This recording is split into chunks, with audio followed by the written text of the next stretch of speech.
Now, calisthenics programming can be super complicated. What I'm going to do today is I'm going to take you through the basic setup of a program that I would do, and then how we progress that week to week, month to month, to slowly work towards your goals or your skills.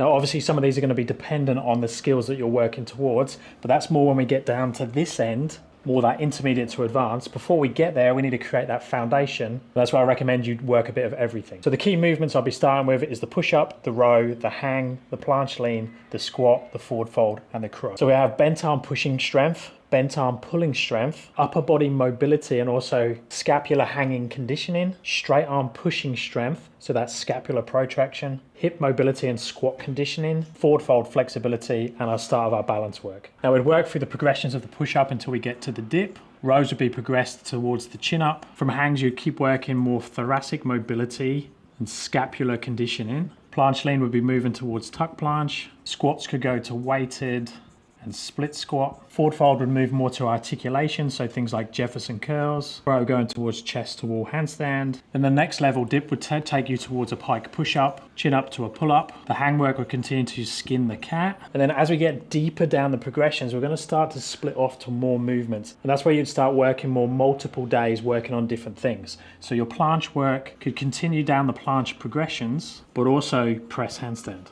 The squat hip mobility could change into straddle mobility, and you can keep progressing the squat variations through to pistol squats.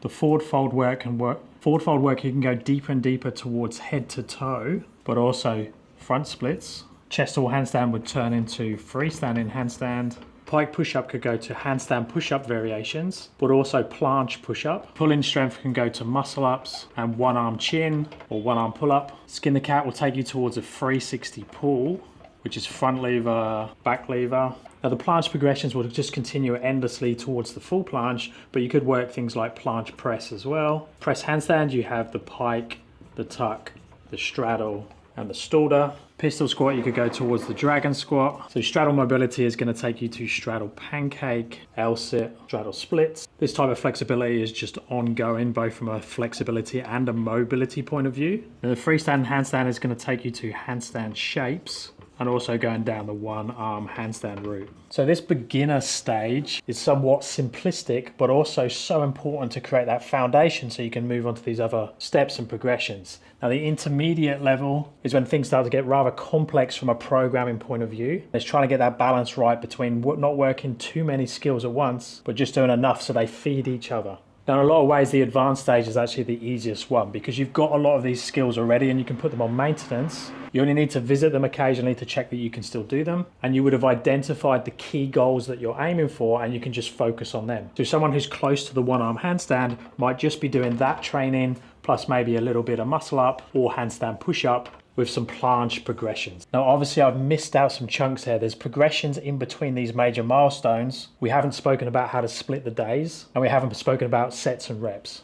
Now, all of those things will depend on the individual, their current level, their available time, and the goals they're actually working towards. But some basic guidelines would be to work your flexibility, mobility, and balance 4 to 7 times per week.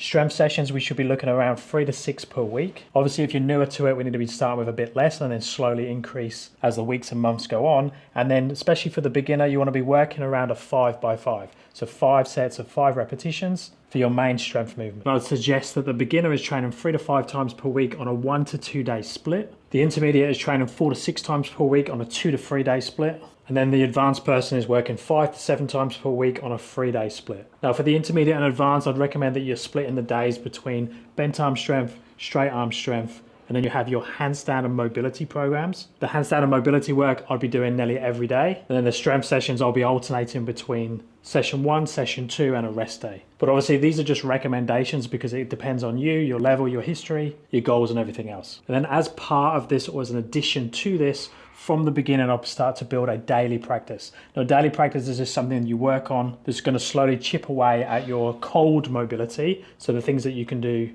with zero warm-up, they're going to work on your red flags. So any postural imbalances, rehab, prehab stuff you need to do, and also do something on a daily basis towards your main goal. But I've done a separate video on a daily practice and I'll link that up here. If you're after programming for all of this, check out my app or coaching. Link is down in the description. Let me know down in the comments if you have any questions and I'll speak to you on the next one.